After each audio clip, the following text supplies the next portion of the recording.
Hello dear children, welcome back to the Knowledge series by Amit Publishing House. I am Vandana and we are doing book 5. Children, this is your SST book and the name of your book is Time Travelers Unraveling Mysteries. So, we are going to start a new chapter today and it is chapter number 6 of your book and the name of the chapter is Weather and Climate Conditions. So children, here you have to paste a picture of the climate of the region where you live in and explain in your own words the difference between weather and climate. So आपको यहाँ पे picture paste करनी है जहाँ पे आप रहते हो जिस जगह पे और आपको डिफरेंस बताना है वेदर और क्लाइमेट के बीच में. The condition of the atmosphere over a short period is called weather. So atmosphere की जो condition है थोड़े टाइम के लिए उसे हम weather कहते हैं.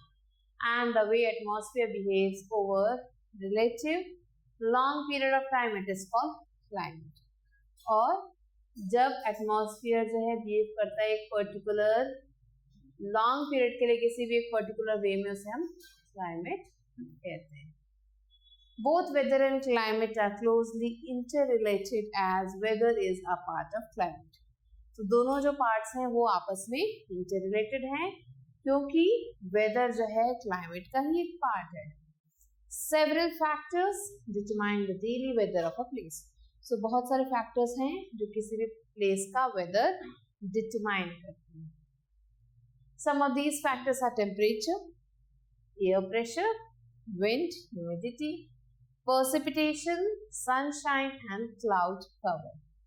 These are recorded daily to forecast the weather of a place. So ये सारे जो है डेली जो है रिकॉर्ड किए जाते हैं किस लिए फोरकास्ट करने के लिए किसी भी जगह के वेदर को. The climate of an area is determined on the basis of the weather condition.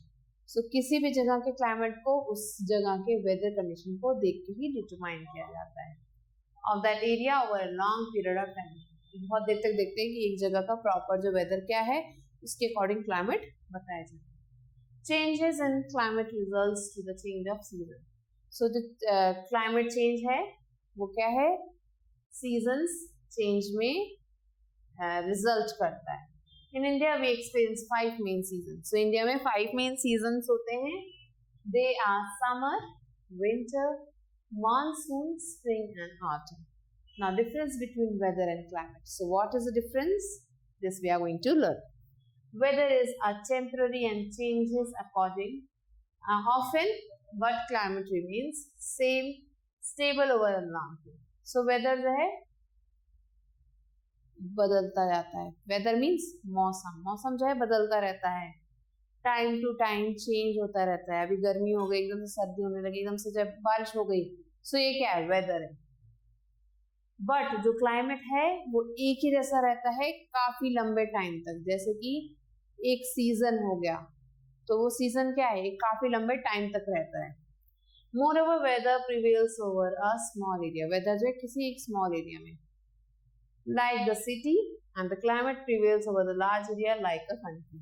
So climate जो पूरी कंट्री में होता है एक जैसा लेकिन वेदर जो है किसी छोटी जगह पे चेंज हो जाता है.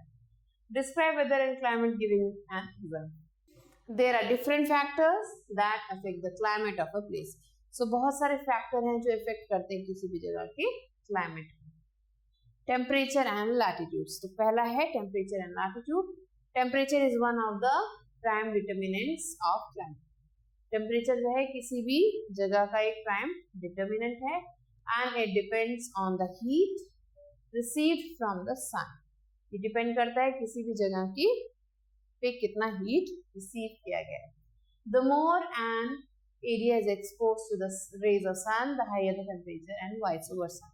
तो जिस जगह पे सबसे ज्यादा सूरज की रोशनी पड़ेगी वो जगह क्या हो जाएगी सबसे ज्यादा गर्म हो जाएगी और जहाँ कम पड़ेगी वो ज्यादा जगह क्या हो जाएगी सबसे ज्यादा ठंडी हो जाएगी.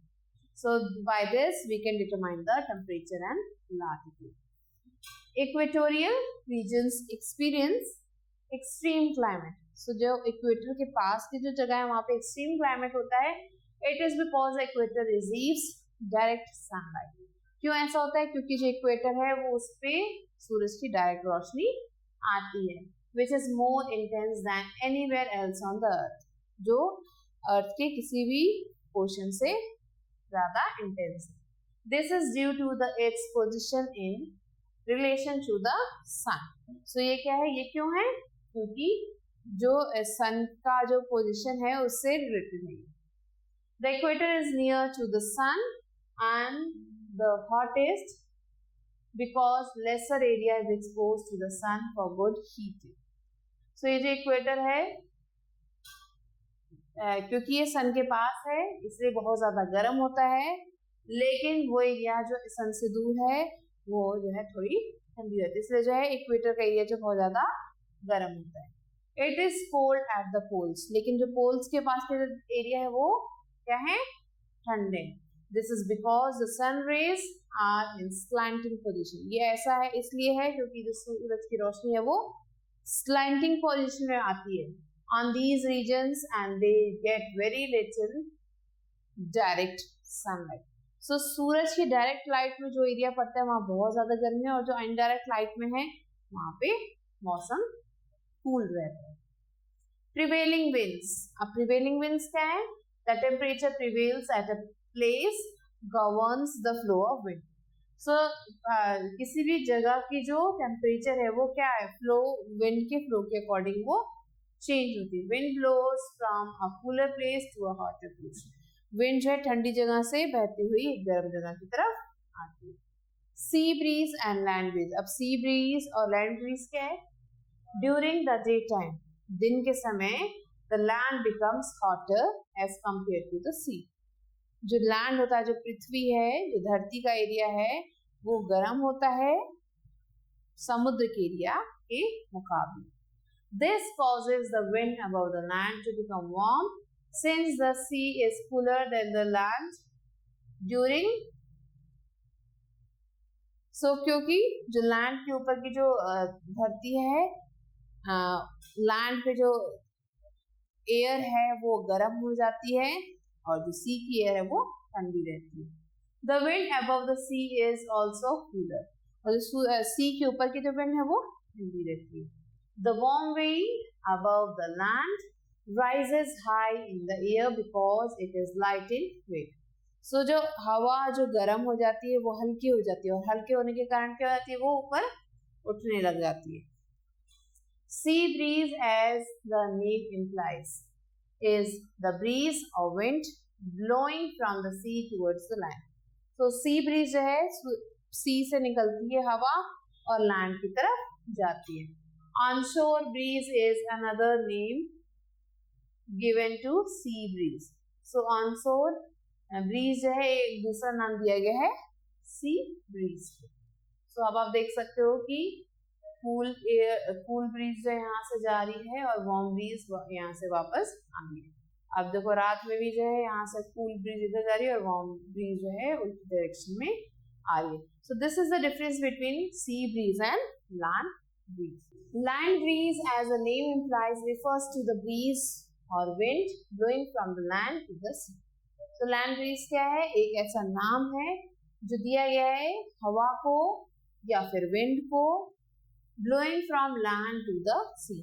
वो हवा जो land से sea की तरफ जा रही है, land breeze नाम दिया गया. Offshore breeze is another name given to land breeze. Offshore breeze जो है land breeze का ही दूसरा नाम है. It blows during the night. ये रात में चलती है. When the land cools quicker than the sea. अब जो है क्योंकि पूरे दिन जो है लैंड गर्म था, लेकिन जैसे ही रात आती है तो लैंड जो है जल्दी ठंडा हो जाता है, इसलिए लैंड की जो ठंडी हवा है वो सी की तरफ जाती है. Now what is humidity? जिसे आप उमस भी कहते हैं. Humidity is the amount of moisture or water vapor present in the air. So वो पानी या वो वाटर वेपर जो एयर में होता है उसे ह्यूमिडिटी कहते हैं. The closer a place is to the sea, the cooler the and more humid is it and vice वर्सा.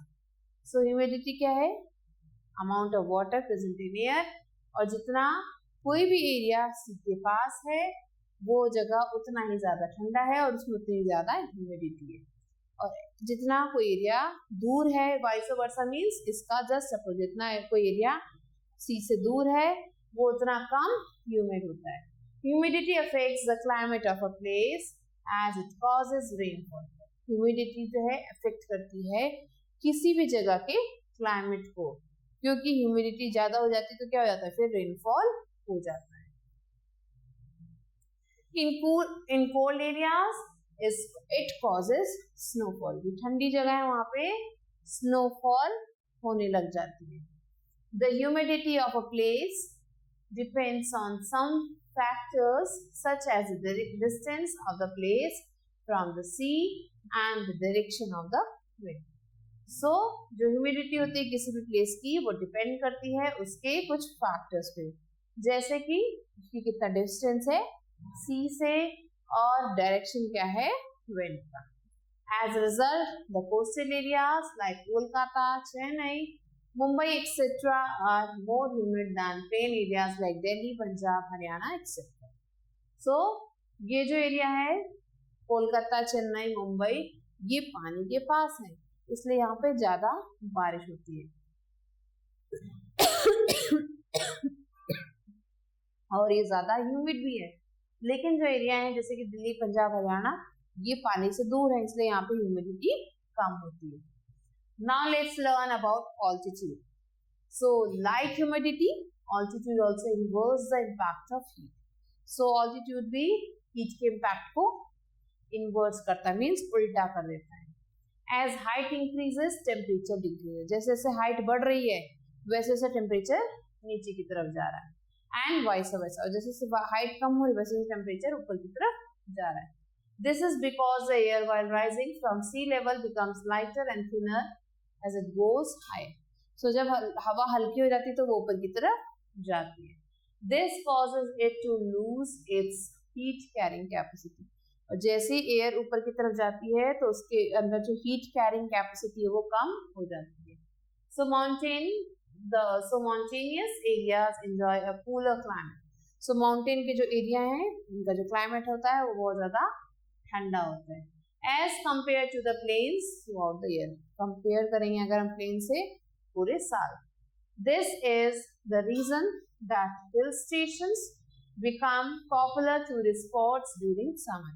इसीलिए जो हिल स्टेशंस हैं वो एक पॉपुलर टूरिस्ट स्पॉट्स बन जाते हैं समर के टाइम में। जब ज्यादा गर्मी का मौसम होता है तो हम कहाँ जाते हैं, हम हिल स्टेशन की तरफ भागते हैं क्योंकि वहां में ठंडक मिलती है। सो जैसे जैसे altitude in this way altitude क्या करता है, हेल्प करता है क्लाइमेट की चेंज में, वेदर की चेंज में। AI tools can make forecasts more accurate by interacting directly with data sets without a human operation input. So बिना human के interference के, human के operation के बिना भी AI tools जो है फटाफट से क्या forecast बता सकते हैं। This can also make the accuracy of prediction more reliable and can help forecast appearance and potentially destructive natural disaster. Now let's learn about the climate zones. So क्या क्या climate zones हैं? Let's learn it. The area with similar climatic conditions are grouped together as a climate zone. So वो area जिसके similar climatic conditions हैं उन्हें हम divide करते हैं different climate zones में. The entire Earth can be divided into 3 climatic or heat zones. पूरे अर्थ को हम 3 क्लाइमेट या फिर हीट जोन्स में डिवाइड कर सकते हैं depending upon the temperature and rainfall received in the area with in दो जोन्स। सो जोन में कितना रेनफॉल है उसके ऊपर डिपेंड करता है क्लाइमेट। टॉरिड जोन और tropical zone. So here you can see the different zones are given and it is divided into 3 parts. You can see this is the first part, second part, and this is the third part. The first is the torrid zone or the tropical zone. So this area is the torrid zone. This area is the torrid zone which is near the equator. Equator के पास के area को हम torrid zone कहते हैं. It extends from the Tropic of Cancer to the Tropic of Capricorn. So ये Tropic of Cancer से शुरू होता है और Capricorn पे आके खत्म हो जाता है. The North Torrid Zone and the South Torrid Zone are 2 divisions. ये दो तरीके से डिवाइड किए गए हैं।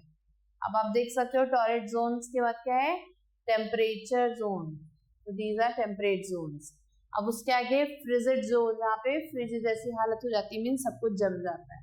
सो these are the 3 zones. Let's learn about some more. It is the hottest zone on the earth. This is because it receives the direct ray of the sun throughout the year. So जो torrid zone है, यहाँ पे सबसे ज्यादा गर्मी होती है, क्योंकि अर्थ पे मतलब इस जोन में सबसे ज्यादा सूरज की रोशनी डायरेक्टली पहुंचती है। This makes the weather so hot, humid and rainy throughout the year. जिसकी वजह से क्या होता है, जो वेदर है वो बहुत ज्यादा हॉट रहता है, ह्यूमिड और रेनी रहता है पूरे साल तक। The Sahara Desert and the Amazon rainforest are located in this belt. So जो सहारा डेजर्ट है और जो अमेज़न रेन फॉरेस्ट है वो दोनों इसी बेल्ट में है। The next is temperate zone. The temperate zone extends from the Tropic of Cancer to the Arctic Circle. So ये जो जोन है ये ट्रॉपिक ऑफ कैंसर से शुरू होता है और आर्टिक सर्कल तक जाता है इन द नॉर्दर्न हेमिस्फीयर, और ट्रॉपिक ऑफ कैप्रिकॉर्न से शुरू होता है और अंटार्कटिक सर्कल में जाता है सदर्न हेमिस्फीयर में। These are known as the North temperate zones and South temperate zone. This belt has a moderate climate which is neither too hot nor too cold. So इस area का जो climate है ना ज्यादा गर्म होता है और ना ही ज्यादा ठंडा होता है। It is because it receives the rays of sun falling obliquely. So यहाँ पे ऐसा इसलिए होता है क्योंकि जो सूरज की रोशनी डायरेक्टली ना पड़ के इनडायरेक्टली पड़ती है।